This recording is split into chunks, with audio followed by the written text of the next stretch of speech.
हमने कथा में सुना कि भगवान श्री कृष्ण का जन्म हुआ। भगवान कृष्ण ने जन्म लेते ही कह दिया कि हमें गोकुल जाना है, मथुरा से गोकुल।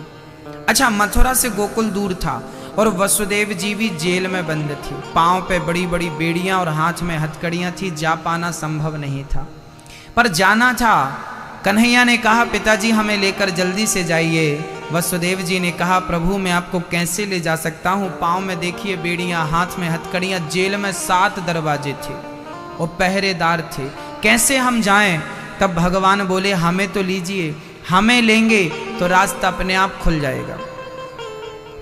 जैसे ही वसुदेव जी ने कृष्ण को हाथ में लिया, उसी क्षण क्या हुआ, उसी क्षण पांव की बेड़ियां अपने आप खुल गईं, हाथ की बेड़ियां अपने आप खुल गईं, हथकड़ियां, जेल के ताले अपने आप खुल गए। इसका तात्पर्य यह है कि जब जीवात्मा अर्थात जब हम परमात्मा को लेकर चलते हैं ना भक्तों, तो संसार का कोई भी बंधन भक्त को कभी बांध नहीं सकता। जिसके हृदय में, जिसकी जिह्वा पर राम का नाम होगा, जिसके हृदय में कृष्ण होंगे, उसे बेड़ियां क्या बांधेंगी। वसुदेव जी को बेड़ियों ने आजाद कर दिया क्योंकि उन्होंने कृष्ण को धारण कर लिया। जेल के ताले खुल गए। इसका अर्थ यह था कि जो ईश्वर को लेकर चलता है उसके लिए मोक्ष के दरवाजे वैसे ही खुल जाते हैं जैसे वसुदेव जी के लिए जेल के ताले खुल गए। सारा द्वार, याद रखना भक्तों, दुनिया में किसी व्यक्ति को बंधन हो सकता है पर भगवान के सच्चे भक्त को कोई बंधन नहीं है। एक दिन हमने शुक्कोबाई की कथा सुनाई थी कि उसे बांध दिया था उसके घर वालों ने, तो भगवान स्वयं उसकी जगह बंध गए और उसे आजाद कर दिया। भगवान तो अपने भक्त के लिए बंधन भी स्वीकार कर लेते हैं भक्तों। उस भक्त को जिसे भगवान रक्षा करे, बचाए, उसे किसकी ताकत है कि उसे कोई बांध ले? किसी में हिम्मत है कि उसे कोई बांध सके? ना भक्तों। इसलिए आप यह बात स्वीकार करिए, मानिए, हृदय में धारण करिए कि प्रभु आप ही हमारे प्रतिपालक हैं, आप ही हमारे पालक हैं। पालक मतलब पिता। आप ही हमारे पिता हैं, आप ही हमारे पालन हार हैं। हे प्रभु मैं आपको कभी भूलूं नहीं। बोलो, हे नाथ मैं आपको कभी भूलूं नहीं। ऐसी प्रार्थनाएं करते रहा करिए। प्रिय भक्तों, भगवान श्री कृष्ण ने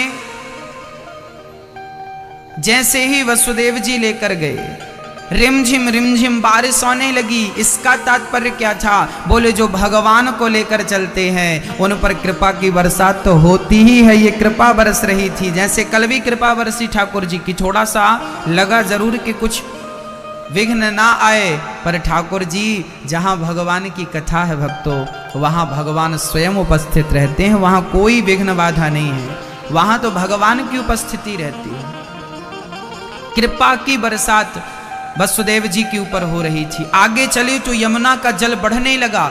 जब वसुदेव जी कन्हैया को लेकर चले ना, तो यमुना का जल स्तर भी बढ़ा था। इसका अर्थ क्या है? जो ईश्वर को लेकर चलता है उसकी भक्ति तो बढ़ती ही है ना। शेष नांग भगवान छाता बन गए। तात्पर्य यह है कि जो ईश्वर को लेकर चलता है, काल भी, नांग मतलब काल, नांग मतलब काल, काल भी उसका सहायक हो जाता है जो ईश्वर को लेकर चलता है। इसलिए ये पूरी चर्चा में केवल एक बात पर कह रहा हूं कि आप किसी भी हाल पे रहो पर भगवान के साथ रहो। ये भाव बनाइए कि हम अकेले नहीं हैं, हर घड़ी हर क्षण ईश्वर हमारे साथ है।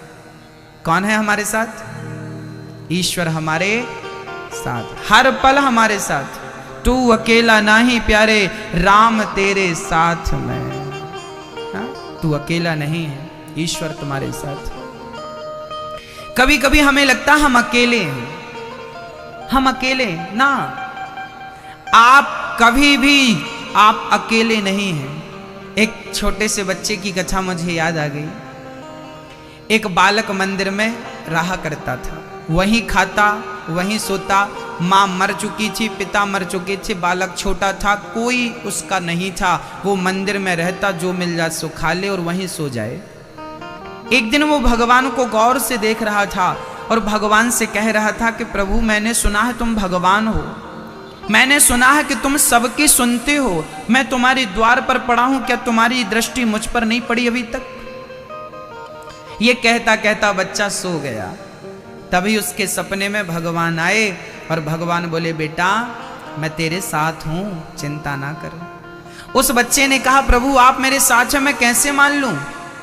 तब भगवान बोले कि कल जब तू चलेगा तो तेरे साथ ना तेरे पीछे 2 पैरों के निशान और होंगे। यदि तेरे 2 और 2 मेरे, यदि 4 पैरों के निशान तुझे दिखाई पड़ जाएं मिट्टी में तो मान लेना कि मैं तेरे साथ हूं। मैं दिखूंगा नहीं पर मेरे पांव के निशान दिखेंगे। बच्चा ठीक है, सुबह जागा, उसे याद आया सपना, तो वो चल के देखा।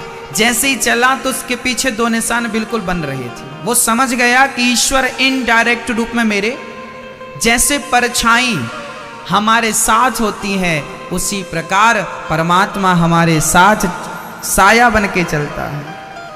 हाँ, चल रहा है। अब वो बालक बहुत प्रसन्न हुआ कि भगवान, अब उसका प्रेम और बढ़ गया।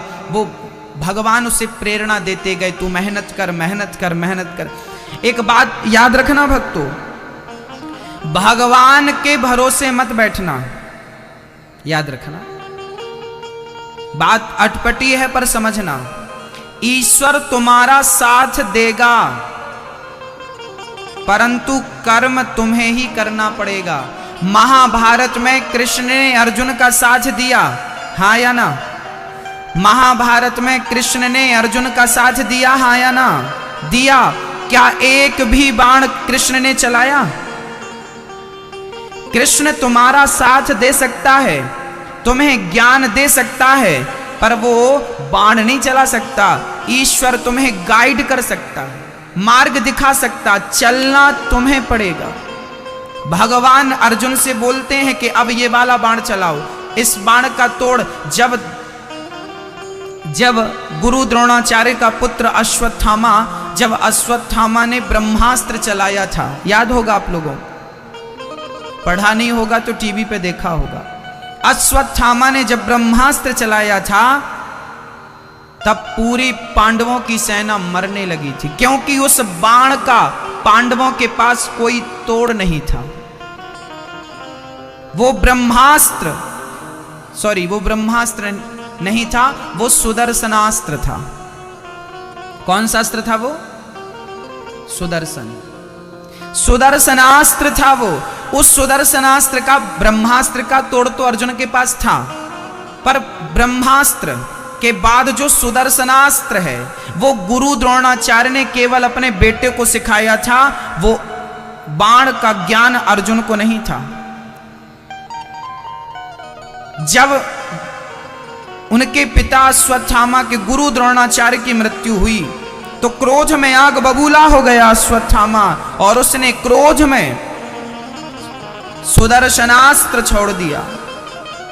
सुदर्शनास्त्र ने सारी पांडवों की सेना तबाह करनी शुरू कर दी। तुरंत अर्जुन रथ से उतरे और भगवान की शरण में गए, प्रभु मुझे नहीं पता कि इसका तोड़ क्या है। तब भगवान बोले कि इसका तोड़ यह है कि तुम सारे अस्त्र शस्त्र छोड़ दो और सरेंडर कर दो, हाथ जोड़ के खड़े हो जाओ। अर्जुन ने तो बात मान ली, युधिष्ठिर ने बात मान ली, नकुल सहदेव ने बात मान ली, पर भीम भैया ने बात नहीं मानी। और भीम लड़ते रहे, सुदर्शनास्त्र पर बाण छोड़ते रहे। परिणाम क्या हुआ? भीम के करीब आ गया सुदर्शनास्त्र और भीम का सिर कटने वाला था। तब भगवान ने समझाया, भैया आप क्यों इतनी जिद कर रहे हैं भीम भैया?